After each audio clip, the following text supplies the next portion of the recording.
Tonight is the 8th of August, and this is the 23rd night. We're talking on the Digha Nikaya Suttas. We come to Sutta number 30, Lakkhana Sutta. Lakkhana means the marks of a great man. This is one of the most unimportant suttas because I'm trying to go through all the suttas in the Digha Nikaya. So, a bit reluctantly I have to go through this one. Thus have I heard. Once the Lord was staying at Savatthi in Jetavana, Nathapindika's park. Monks, he said. And the monks replied, Lord. The Lord said, there are monks, these 32 marks peculiar to a great man. And for that great man who possesses them, only 2 careers are open. If he lives the household life, he will become a ruler, a wheel-turning righteous monarch of the law, conqueror of the 4 quarters, who has established the security of his realm and is possessed of the 7 treasures. These are the wheel treasure, elephant treasure, horse treasure, jewel treasure, woman treasure, householder treasure, and a 7th, the counselor treasure. He has more than 1,000 sons who are heroes of heroic stature, conquerors of the hostile army. He dwells having conquered this sea-girt land without stick or sword, by the law. But if he goes forth from the household life into homelessness, he will become an arahant, a Sammasambuddha, who has drawn back the veil from the world. And what are these 32 marks? 1. He has feet with level tread. This is one of the marks of a great man. 2. On the soles of his feet are wheels with 1,000 spokes, complete with felloe and hub. Well, this one is a bit hard to believe. That's why I say, reluctant to go through this sutta. 3. He has projecting heels. 4. He has long fingers and toes. 5. He has soft and tender hands and feet. 6. His hands and feet are net-like. 7. He has high raised ankles. 8. His legs are like an antelope's. 9. Standing and without bending, he can touch and rub his knees with either hand. 10. His male organs are enclosed in a sheath. 11. His complexion is bright, the color of gold. 12. His skin is delicate and so smooth that no dust can adhere to his body. 13. His body hairs are separate, 1 to each paw. 14. His body hairs grow upwards, each one bluish-black like collyrium, curling in rings to the right. 15. His body is divinely straight. 16. He has the 7 convex surfaces. 17. The front part of his body is like a lion's. 18. There is no hollow between his shoulders. 19. He is proportioned like a banyan tree. The height of his body is the same as the span of his outstretched arms. And conversely, 20. His bust is evenly rounded. 21. He has a perfect sense of taste. 22. He has jaws like a lion's. 23. He has 40 teeth. 24. His teeth are even. 25. There are no spaces between his teeth. 26. His canine teeth are very bright. 27. His tongue is very long. 28. He has a Brahma-like voice, like that of the Karavika bird. 29. His eyes are deep blue. 30. He has eyelashes like a cow's. 31. The hair between his eyes is white and soft like cotton down. 32. His head is like a royal turban. This is one of the marks of a great man. These monks are the 32 marks peculiar to a great man. And for that great man who possesses them, only 2 courses are open. And sages of other communions know these 32 marks, but they do not know the karmic reasons for the gaining of them. Monks, in whatever former life, former existence or dwelling place, the Tathagata, being born a human being, undertook mighty deeds to good purpose, unwavering in good conduct of body, speech and mind, in generosity, self-discipline, observance of the fast day, in honoring parents, ascetics and Brahmins and the head of the clan, and in other highly meritorious acts. By performing that karma, heaping it up lavishly and abundantly, at the breaking up of the body after death, he was reborn in a happy state, in a heavenly world, where he was endowed beyond other devas in 10 respects. In length of heavenly life, beauty, happiness, splendor, influence, and in heavenly sights, sounds, smells, tastes, and contacts. Falling away from there and coming to be reborn here on earth, he acquired this mark of the great man. 1. Feet with level tread, so that he places his foot evenly on the ground, lifts it evenly, and touches the ground evenly with the entire soul. Being endowed with this mark, if he keeps to the household life, he will become a wheel-turning monarch, conquering without stick or sword, but by justice. He rules over this earth as far as its ocean-bound boundaries. As far as its ocean boundaries, a land open, uninfested by brigands, free from jungle, powerful, prosperous, happy and free from perils. As a ruler, how does he benefit? He cannot be impeded by any human foe with ill intent. That is his benefit as a ruler. And if he goes forth into homelessness, he will become a fully enlightened Buddha. As such, how does he benefit? He cannot be impeded by any enemy or adversary from within or without, from greed, hatred or delusion, nor by any ascetic or Brahmin, any Deva, Mara or Brahma, or any being in the world. That is his benefit as a Buddha. This was what the Lord declared. About this it was said, truthful, righteous, tamed and stilled, pure and virtuous, keeping fast, generous, harming none, at peace, he undertook this mighty task, and at his end to heaven went, to dwell in joy and happiness. Returned from there to earth, his feet with level tread did touch the ground. Assembled August then declared, for him who level treads the ground, no obstacles can bar his path. If he leads the household life, or if he leaves the world behind, this the mark does clearly show. If a layman, no adversary, no foe can stand before him. No human power exists that can deprive him of his karma's fruit.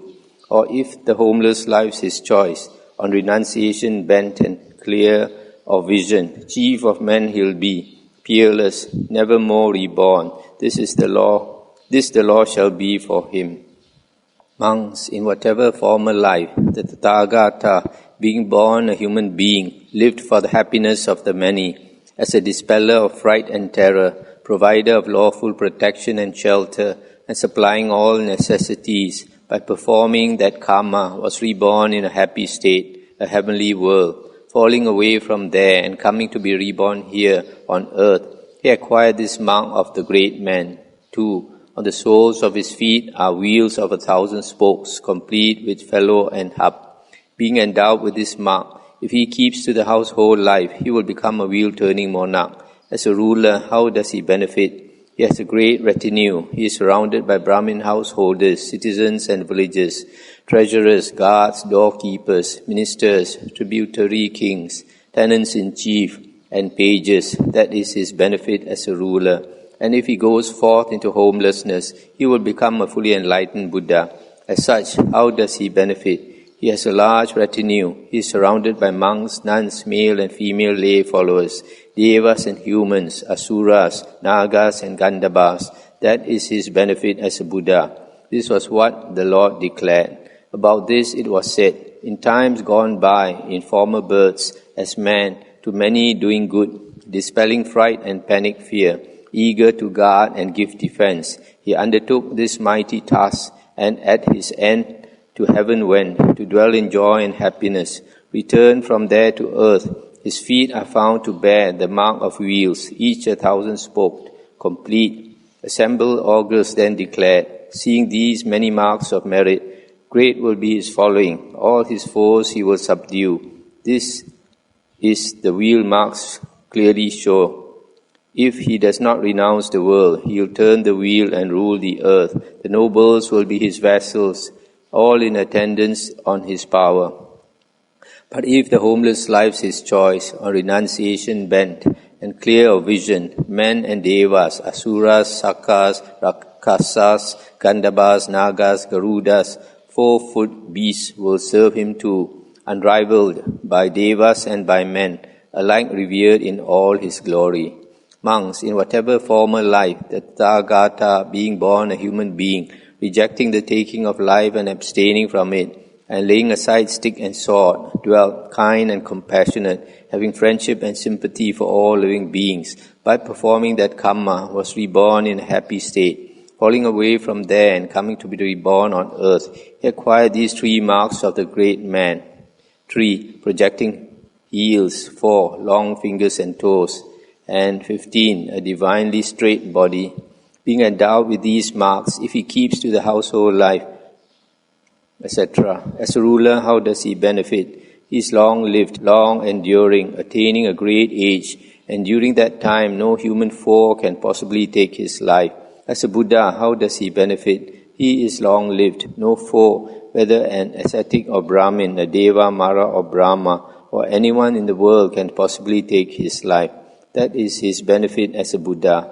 This was what the Lord declared. About this it was said, knowing well their dread of death, beings he forbore to kill. His goodness earned him heavenly birth, where he rejoiced in merit's fruit. Returning thence to earth he bore on his person these 3 marks. His heels are full and very long. Brahma-like he straight of form, fair to see and shapely limbed. His fingers tender, soft and long. By these 3 marks of excellence, it's known the youth will be long-lived.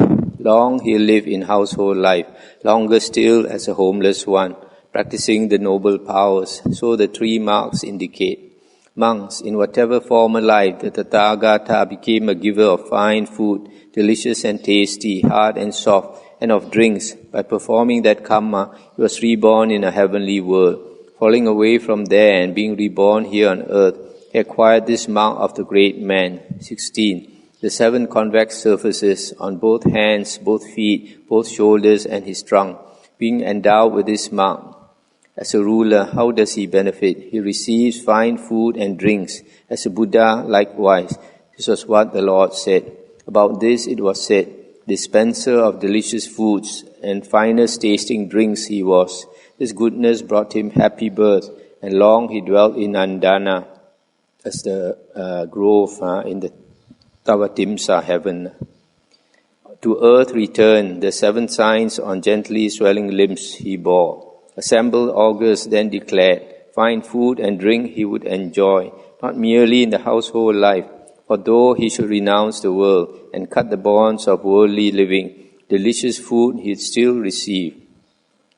Monks, in whatever former life, the Tathagata made himself beloved through the 4 bases of sympathy, generosity, pleasing speech, beneficial conduct, and impartiality. On returning to this earth, he acquired these 2 marks of the great man, soft and tender hands and feet, and net-like hands and feet. Being endowed with these 2 marks, as a ruler, how does he benefit? All his retinue are well disposed to him, Brahmin householders, citizens and villagers, treasurers, guards, doorkeepers, pages. As a Buddha, how does he benefit? All his followers are well disposed to him, monks, nuns, male and female lay followers, devas and humans, asuras, nagas, gandhabas. That is his benefit as a Buddha.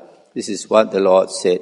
About this it was said, through giving and through helpful acts, pleasing speech and evenness of mind, of benefit to all, he at death to heaven went. When he thence returned to earth, his hands and feet were soft and tender, his toes and fingers nightwise spread. Very fair he was to see, thus the infant was endowed.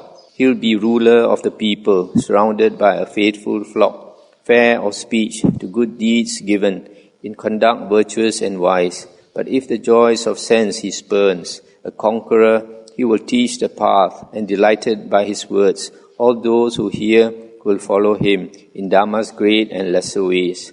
Monks, in whatever former life, the Tathagata became a speaker to the people about their welfare, about Dhamma, explaining this to people, and being a bearer of welfare and happiness to beings, a dispenser of Dhamma. On returning to this earth, he acquired these 2 marks of the great man, high raised ankles and upward growing body hairs. Being endowed with these marks, as a ruler, how does he benefit? He becomes the chief, foremost, highest, supreme among the unrenounced. As a Buddha, he becomes the chief, foremost, highest, supreme among all beings. That is his benefit as a Buddha. This was what the Lord declared.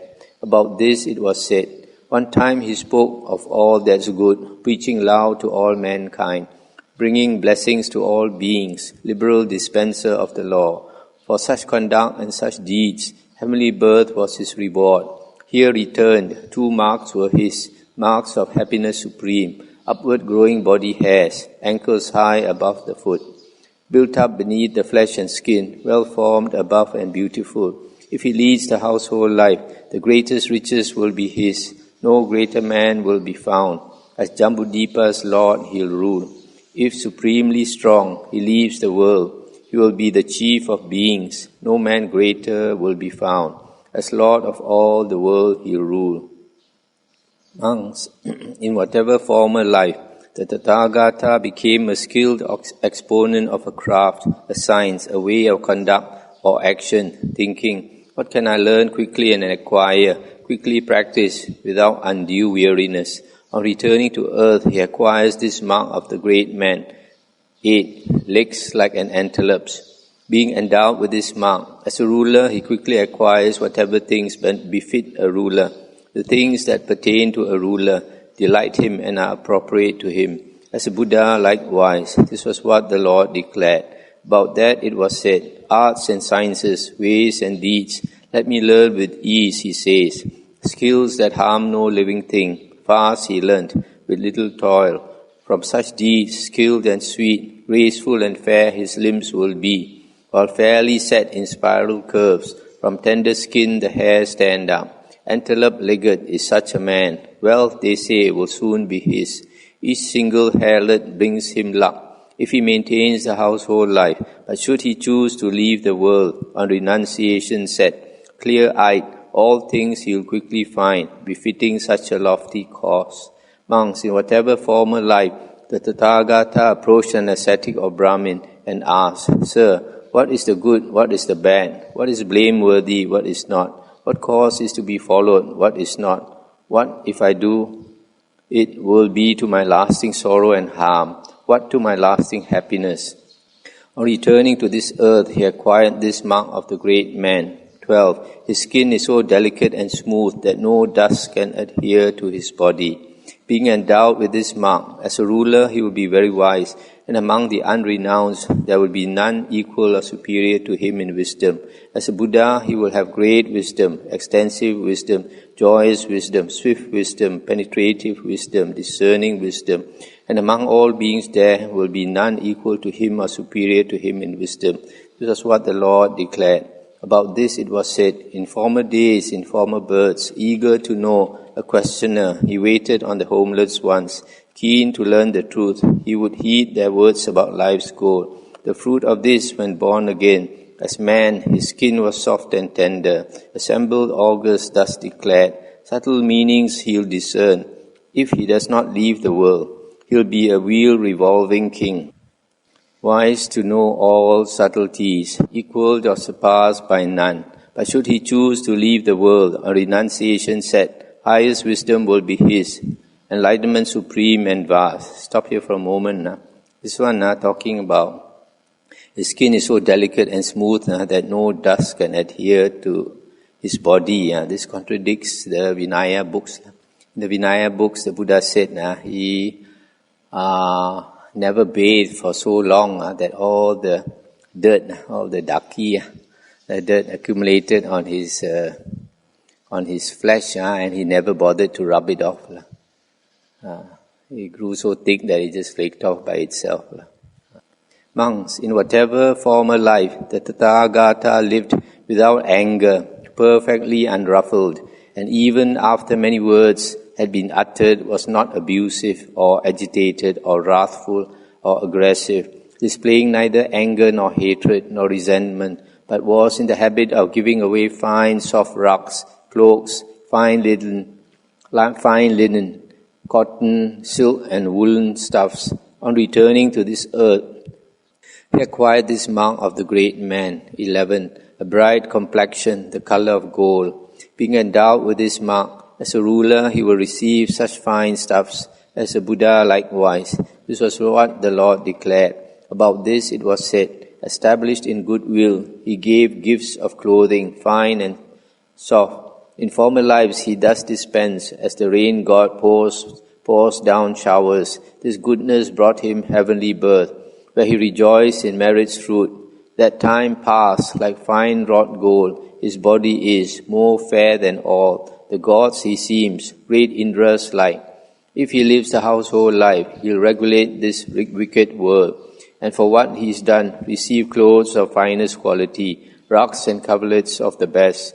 And should he choose to leave the world, such things likewise he'll receive. Virtue's fruit cannot be lost. Monks, in whatever former life the Tathagata reunited those long lost with relatives, friends and companions who had missed them, reunited mother with child and child with mother, father with child and child with father, brother with brother, brother with sister and sister with brother, making them one again with great rejoicing. On returning to earth, he acquired this mark of the great man. 10. His male organs are enclosed in a sheath. Being endowed with this mark, as a ruler he will have numerous sons, more than 1,000 sons, powerfully built heroes, crushers of the enemy host. As a Buddha, likewise, this was what the Lord declared. About this it was said, in former days, in former births, long-lost friends and relatives, companions too he brought together, thus uniting them in joy. This good deed brought heavenly birth, bliss and joy were his reward. When he thence returned to earth, sheathed and closed his organs were. Numerous children such will have, more than 1,000 sons are his, hero champions, conquerors, and filial too, the layman's joy. But if he leaves the world, still more with children he will be endowed, those who depend upon his word, and so renounce or not, design such benefits as this portends. Monks, in whatever former life the Tathagata, considering the welfare of people, knew the nature of each, knew each one himself, and knew how each one differed. This one deserves such and such, that one deserves so and so. So he distinguished them. On returning to earth, he acquired these two marks of the great man. 19. He is proportioned like a banyan tree. And 9. Standing without bending, he can touch and rub his knees with both hands. Being endowed with these marks, as a ruler, he will be rich of great wealth and resources, having a full treasury of gold and silver, all sorts of goods, and his granary will be full of corn. As a Buddha, he will be wealthy and rich, and these will be his treasures: faith, morality, moral shame, moral dread, learning, renunciation, and wisdom. This was what the Lord declared. About this it was said, weighing in the balance, noting, seeking people's benefit, seeing this one that deserves, and that one this, he judged them. Now he can unbending stand, and touch his knees with both his hands, and his tree-like girth and height is the fruit of virtuous deeds. Those who read the marks and signs, experts in such law declare, things that suit the household life, as a child he'll get in plenty, much worldly wealth as this world's Lord, as befits a layman, shall be his. But should he worldly wealth renounce, he'll gain the wealth that's unsurpassed. Monks, in whatever former life the Tathagata desired the welfare of the many, their advantage, comfort, freedom from bondage, thinking how they might increase in faith, morality, learning, renunciation, in Dhamma, in wisdom, in wealth and possessions, in bipeds and quadrupeds, in wives and children, in servants, workers and helpers, in relatives, friends and acquaintances. On returning to earth, he acquired these three marks of the great man. 17. The front part of his body is like a lion's. 18. There is no hollow between his shoulders. And 20. His bust is evenly rounded. Being endowed with these marks, as a ruler, he cannot lose anything, wealth and possessions, bipeds and quadrupeds, wives and children, losing nothing. He will succeed in all things. As a Buddha, he cannot lose anything, faith, morality, learning, renunciation, or wisdom. Losing nothing, he will succeed in all things. This was what the Lord declared. About this it was said, faith, morality, learning, wisdom, restraint and justice, much good else, wealth, possessions, wives and sons, flocks, kin, friends, colleagues, strength, good looks and happiness. These things he wished for others, that they might keep and never lose. So lion-fronted he was born, not hollow-backed and round before. Through past good karma, well stored up, with such birthmarks spared or lost. In household life he is rich in goods. in wife and sons and quadrupeds, or if renounced, possessing not. Supreme enlightenment is his, where no failure enters in. Monks, in whatever former life the Tathagata was one who avoided harming beings by hand, by stone, stick or sword. On returning to earth, he acquired this mark of the great man. 21. There is a perfect sense of taste. Whatever he touches with the tip of his tongue, he tastes in his throat, and the taste is dispersed everywhere. Being endowed with this mark, as a ruler, he will suffer little distress or sickness. His digestion will be good, being neither too cold nor too hot. As a Buddha, likewise, he is also equable and tolerant of exertion. This was what the Lord declared. About this it was said, harming none by hand, stick, stone, causing death to none by sword, harmless, threatening none with bonds. With happy birth he gained the fruit of these good deeds, and then reborn, erect his taste buds and well set. Those who know the marks declare, great happiness will be his lot, as layman or as wanderer. That's the meaning of this sign. Monks, in whatever former life the Tathagata was accustomed to look at people not askance, obliquely or furtively, but directly, openly and straightforwardly, and with a kindly glance. On returning to earth, he acquired these two marks of the great man. 29. Deep blue eyes, and 30. Eyelashes like a cow's. Being endowed with these marks, as a ruler, he will be looked upon with love by the common people. He will be popular and loved by Brahmin householders, citizens and villagers, treasurers, guards, doorkeepers, pages. As a Buddha, he will be popular with and loved by monks, nuns, male and female lay followers, devas and humans, asuras, nagas and gandhabas. This was what the Lord declared. About this it was said, not looking askance, obliquely, or turning aside his glance, he looks direct and openly at folk, with candor and with kindly eye. In happy place reborn, he there enjoys the fruits of his good deeds. Reborn here, his lashes are like a cow's, his eyes are blue. Those who know such things declare, as a child with such fine eyes will be, one who's looked upon with joy. If a layman, thus he'll be, pleasing to the sight of all. If ascetic he becomes, then loved as healer of folks' woes. Monks, in whatever former life the Tathagata became the foremost in skilled behavior, a leader in right action of body, speech and mind, in generosity, virtuous conduct, observance of fast, in honoring father and mother, ascetics and Brahmins, and the head of the clan, and in various other proper activities. On returning to earth, he acquired this mark of the great man. 32. A head like a royal turban. Being endowed with this mark, as a ruler, he will receive the loyalty of Brahmin householders, citizens. As a Buddha, he will receive the loyalty of monks, nuns, etc. This was what the Lord declared. About this it was said, he led the way in conduct then, intent on living righteously. Thus folk were loyal to him here, and heavenly reward was his. And after that reward was done, he reappeared with turbaned head.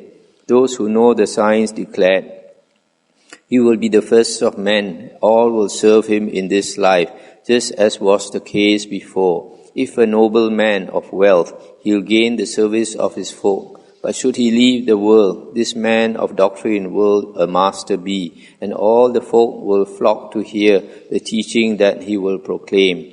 Monks, in whatever former life the Tathagata, rejecting false speech, put away lies and became a truth speaker, wedded to the truth, reliable, consistent, not deceiving the world. On returning to earth, he acquired these two marks of the great man. 13. His body hairs separate, one to each paw. And 31. The hair between his brows white and soft like cotton down. Being endowed with these marks, as a ruler he will be obeyed by Brahmin householders, etc. As a Buddha, he will be obeyed by monks, etc. This is what the Lord declared. About this it was said, true to his promise in past births, sincere of speech, he shunned all lies, breaker of his word to none, he pleased by truth and honesty. White and bright and soft as down, the hair appeared between his brows, and from one paw no two hairs grew, but each one separate appeared. Assembled augurs thus declared, With such a mark between the brows and such hairs, he'll be obeyed by all, and if a layman still, they'll respect him for past deeds. If renounced, possessionless, as Buddha, they will worship him. Monks, in whatever life the Tathagata, rejecting slander, abstain from it, not repeating there what he had heard here, to the detriment of these, or repeating what he had heard there, to the detriment of those.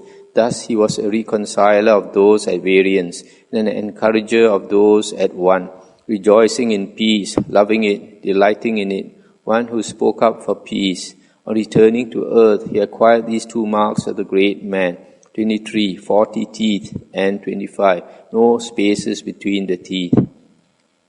Being endowed with these marks, as a ruler, his followers, Brahmin householders, citizens, etc., will not be divided among themselves. Likewise, as a Buddha, his followers, monks, nuns, etc., will not be divided among themselves. This was what the Lord declared.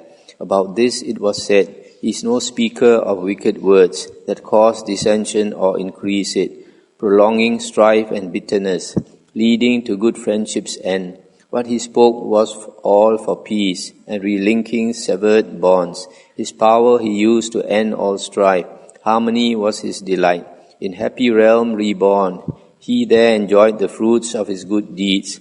Returned to earth, his teeth grew close, 40 of them, firmly set. If a nobleman of wealth, gentle will be his subjects. If a recluse, free from taint, he'll set up his flock will be. Monks, in whatever former life, the Tathagata, rejecting harsh speech, abstained from it, spoke what was blameless, pleasing to the ear, agreeable, reaching the heart, urbane, pleasing and attractive to the multitude. On returning to earth, he acquired these two marks of the great man. 27. His tongue was very long. And 28. He had a Brahma-like voice, like the Karavika bird. Being endowed with these marks, as a ruler, he will have a persuasive voice. All Brahmin householders, citizens, etc., will take his words to heart. As a Buddha, too, he will have a persuasive voice. All monks, nuns, etc., will take his words to heart. This was what the Lord declared. About this it was said, he is no speaker of abuse, harsh and painful, hurting folk. His voice was gentle, kind and sweet, appealing to the hearts of folk, and delightful to the ears. In happy realm reborn, he there enjoyed the fruits of his good deeds. Having tasted this reward, with Brahma voice endowed, to earth he returned, and long his tongue. And what he says will carry weight. If layman, he will prosper much. But if this man should leave the world, folk will take his words to heart, and set great store by all he says. Monks, in whatever former life the Tathagata, rejecting idle chatter, spoke at the right time what was correct and to the point of Dhamma and Vinaya, and what was bound up with profit.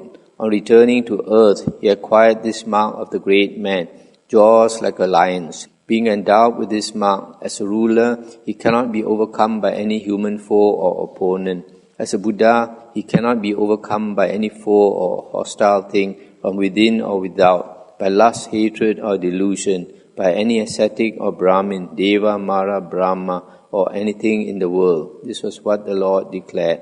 About this it was said, no idle talk or foolishness, fruit of scatterbrain was his. Harmful things he put aside, speaking only all men's good. And so at death he went to heaven, to taste the fruit of deeds well done. Returned to earth once more. His jaw resembled that of him, that's Lord, of all twice two-footed things.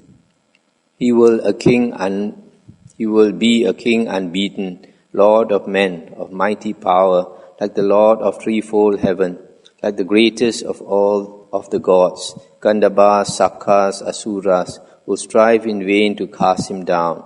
As layman thus he will be throughout all the quarters of the world.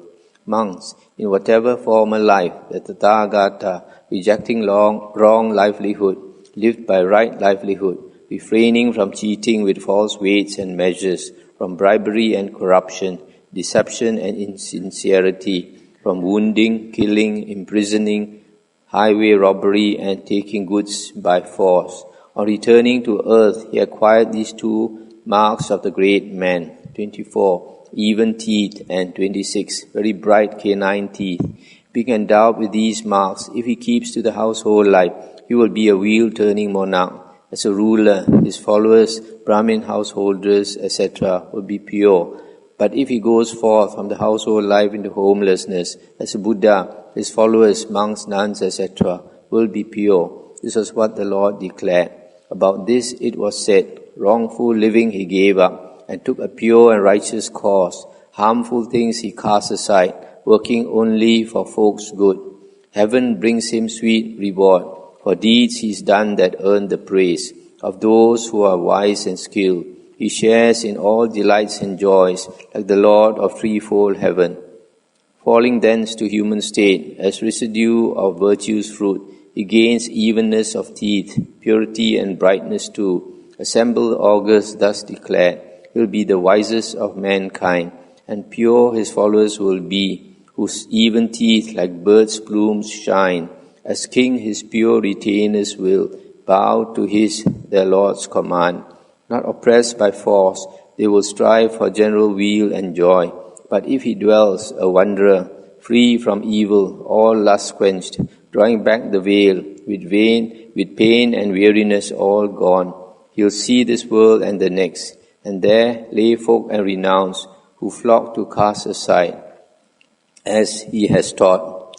Those impure evil things he blames. Thus his followers are pure, for he drives out from their hearts evil and corrupting states. That's the end of the sutta.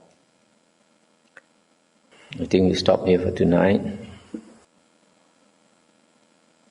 This is one of the suttas where they try to praise the Buddha, and in praising the Buddha, they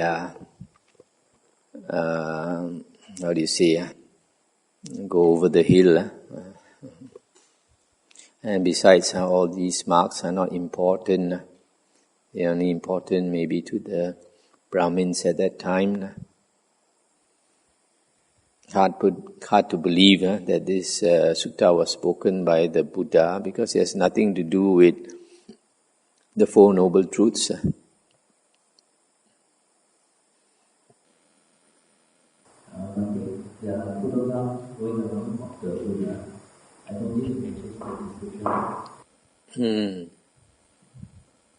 The one that was put out by Japanese looks like Japanese.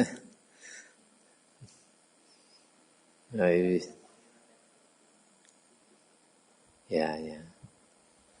Just like Buddha statues. Put out by Chinese look like Chinese. The one put out by Indians look like Indians.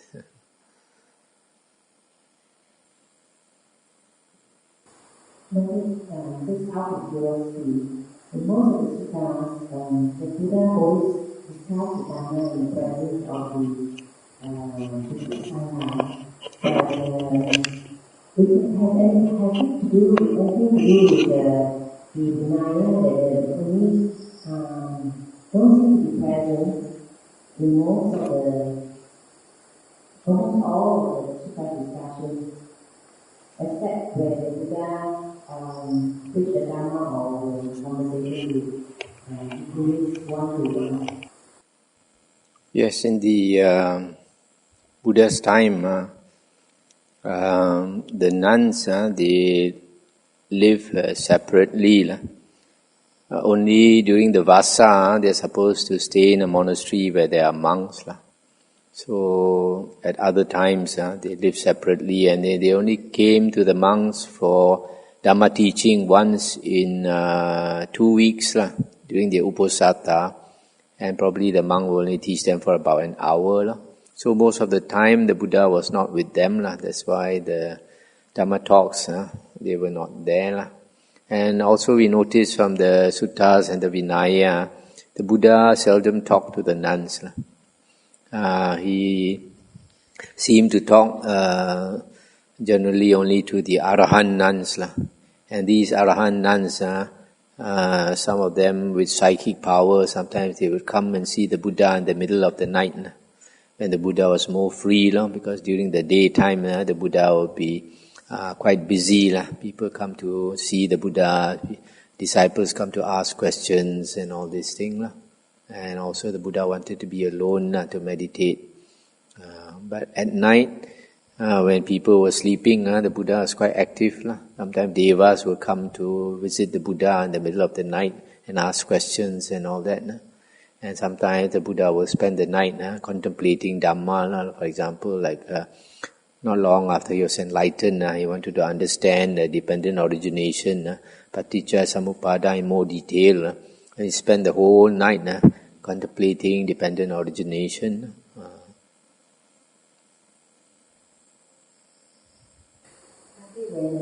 When the nuns teach the nuns dissertation, we go to the nuns' quarters to teach instead of the nuns going to the nuns for teaching.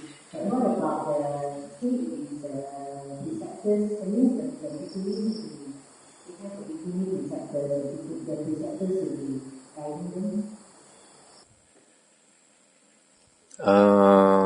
That is day-to-day guidance, the nun acharya and the upajjhaya, the teachers and the preceptors will guide them day-to-day. But this Dhamma teaching, that once in 2 weeks on the Uposatha days, the Buddha asked what we call Mahatheras, those who have been ordained with a higher ordination for 20 or more years, and they are experienced, then they are the ones, in other words, the most senior monks will teach the nuns. Who are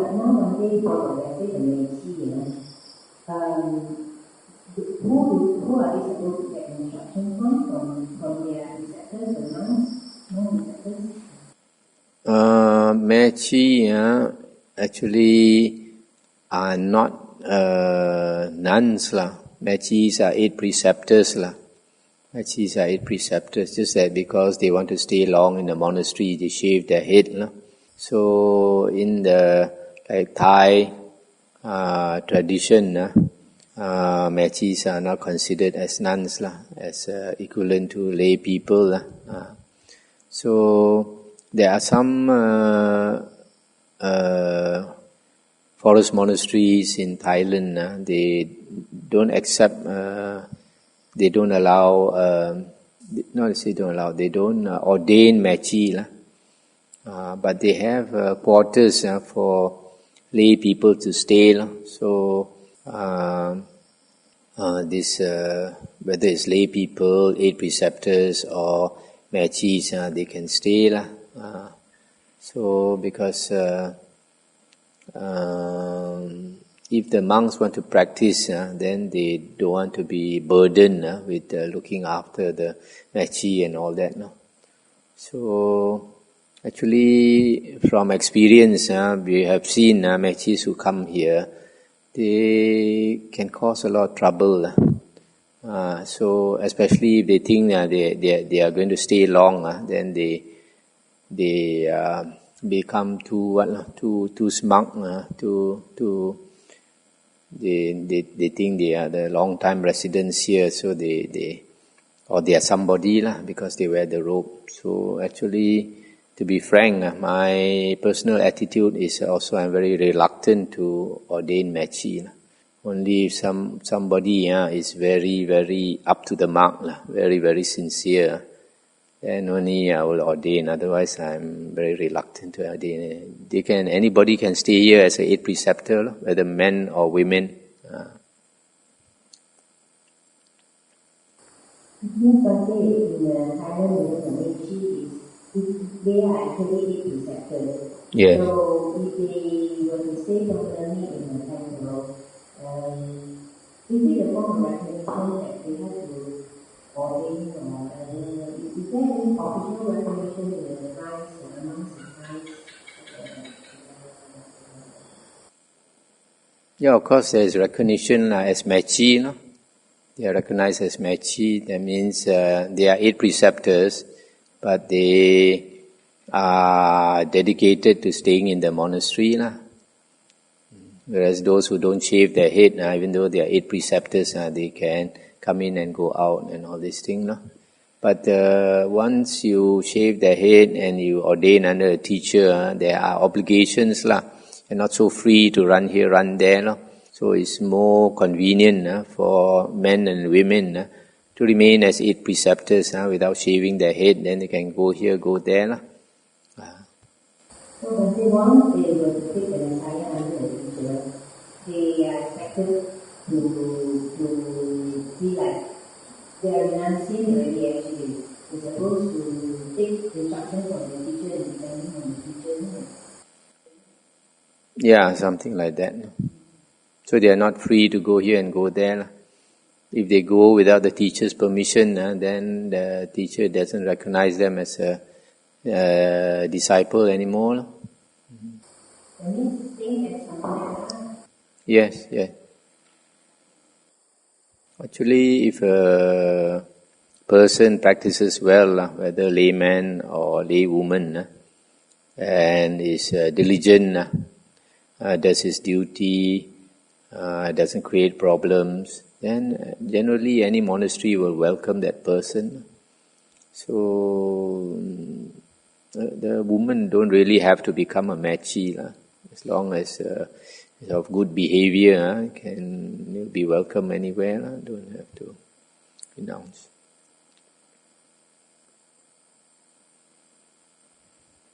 Okay, we'll end here.